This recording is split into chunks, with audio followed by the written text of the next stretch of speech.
Lady Luck Art Collective is a collective that me and Aidan established about a year ago. Yeah. We were in the Lady Luck pub, hence the name, in town, and we were talking about how we wanted a theatre company, and we were like, let's just do it.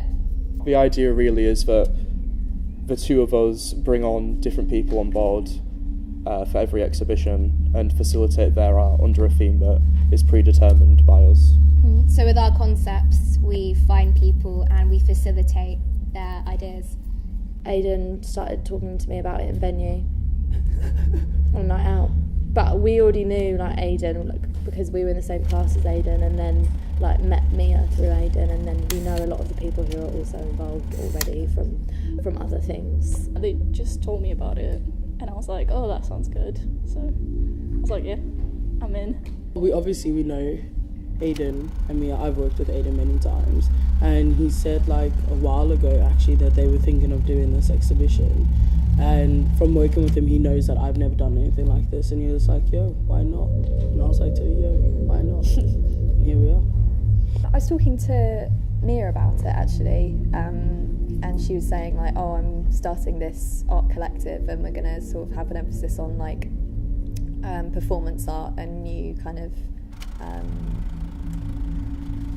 a new kind of type of theatre, and that sounded really interesting to me. It's a mix of performance art and visual arts, so there's video art pieces, there's some installations, and then there's also performance art in the exhibition. I like how it's very open and there's no structure and there's no what's the word? Rules. I've always been interested in something like the simplicity behind performance art, kind of taking an idea and representing that whether through media or a person in a very simplistic situation. I don't like to make the work look overcomplicated. So yeah, I like kind of how restrictive you have to be to communicate to everyone in that form of art. So I really love the idea of performing as yourself, be that in any form, be that in stand-up, be that in performance art. I find that very liberating and very exciting. It brought drama and art together, and I don't know why I kind of thought of those as separate things. We've been interested in filmmaking for a while, so a long while. Yeah, so when we had the opportunity to make video art for something, we was like, yes, yeah, we wanted to.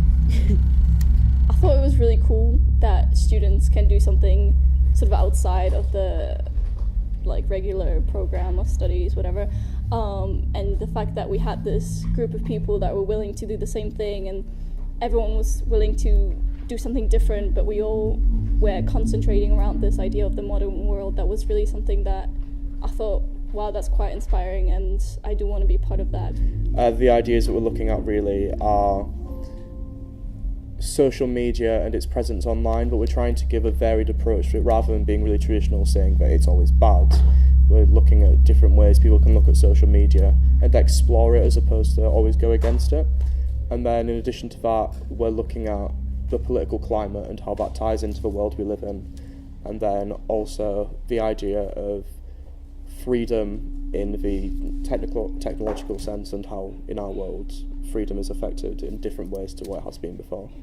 Our piece is called The Game, and we're trying, note the word trying, we're trying to bring social media to life in an extent. Yeah. We scroll through hours of imagery, but we forget the reality behind it, and I think that's what we're trying to bring to our audience, or people that are here today, that it's one thing to be on your phone, but there's a reality behind what you're doing. Yeah. And I think that's what we're touching upon, that it's a game. It's expressing the idea as well, the addiction of it, the addiction of like we say, there's you have a version of you online and a version of you not online, and it's which one's the real we want to pose the question, if you were to die and you had grandchildren and they looked at your social media profile, would that be an accurate representation of who you are? It's this addiction of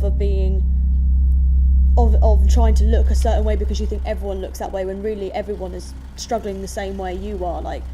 no one has a filter constantly on their face. Like But then we are it's- always no filters, but yet online everyone wants that filter to make them look better. But when I see my friends in person, I'm like, I know you don't have They that look red like tin. trash. Yeah, it's like I know you don't have Sorry. that red tin or like the black and white. And why look black and white? Why just not? But everyone strives for it. Everyone strives to look a certain way and be a certain way on social media, and it's like I think no one we're is trying like to bring that. we're trying to bring like the trivial things to life. Yeah. Like likes, who cares? It's like we get like such Like a who said that we actually had to have likes on a picture? Why couldn't we just post a picture to post a picture? we get such validation from it now. Find me the man. No, I'm joking. I think we're kind of attacking what social media and how everyone's made to feel, like beauty constructs wise, and how that's sort of embedded in you in a very young age. It's our own expression of it, really, because we're not speaking, there's no music, there's no like poetry, there's nothing. It's literally just the image that we're creating, and it's like a process. So someone might come in and think one thing at the first stage, but then they might come at the end of the piece and then think a different thing. We're visually like writing the words on our bodies, and then the childhood element is sort of tearing away at Barbie dolls, and it's an external viewing of the internal monologue, like words you think of yourself and or like of other people, and it's like slut shaming or just naming people. And I think for some people they'll see that and it hits home a bit. For when we were first creating the piece, for me it was kind of looking at that moment where where you feel the need to grab your phone, where you feel the need to check something or post something, where that kind of impulse comes from, because obviously that's been premeditated isn't the right word, but kind of like filtered into you. So you're not born with an urge to grab a phone. It's kind of planted upon you through seeing that growing up, and then it becomes a response. So it's developed. It's like evolutionary. It's kind of like technology kind of implanting itself in our development.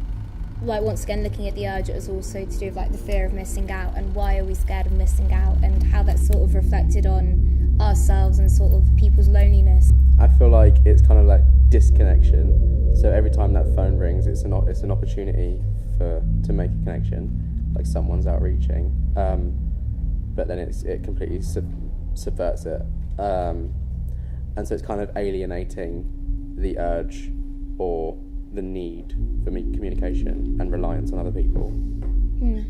Well, we're trying to like explore gender and politics and how like the political scene right now is like so far-fetched from society. Like in society you can see like people just so free with their gender. Like if you walk around campus you can see like boys dressed in dresses and like they don't give a shit, or like they're wearing makeup and it's completely cool. But then like you have like figures like Trump, or even like people like Theresa May will like go on the one show and say that there are boy jobs and girl jobs, like, which is just so ridiculous for a female prime minister to say. So like we want to explore the fact that like the political scene is just so far from what we are as a society, and it's not serving us in any way, which is what it's meant to do. Yeah, we found it interesting how it was usually the politicians in power.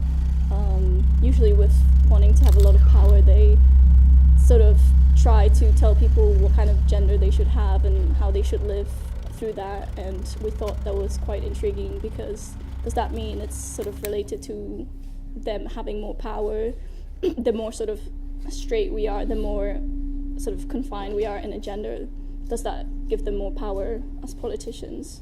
We found those things really interesting. Generally, I just think it's to make people think about the world we live in and look more critically at what goes on, as opposed to living kind of passively all the time. It's really interesting because we meshed both of our ideas and what we wanted to do together originally. So at first it was Freddie had a discussion, I think, with me and Aidan about his fears and like sort of ideals and like about idols and icons and kind of what makes something an icon and why do we aspire to it. And then I told Freddie my idea about numbers and sort of like how I wanted to do something with numeracy almost, just because I was quite scared of it and it'd be interesting. So we came up with the idea to almost have this telephone that would ring and give you a date, and this date would lead you to a specific event or a place or a time. But over the course of like the weeks, we ended up having this diary basically. On every single day, we've found an event that happened on that day in a year, be it a life event for one of us, or a world event, or the birth of Lil Wayne. Yes. Is in there. Lindsay Lohan's in there.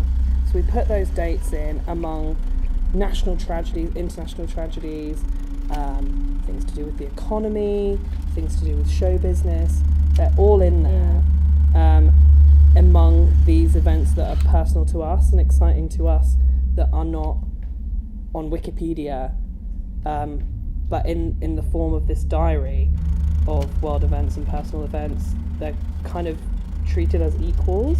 Well, the piece is called I Want to Connect with You. It's kind of looking at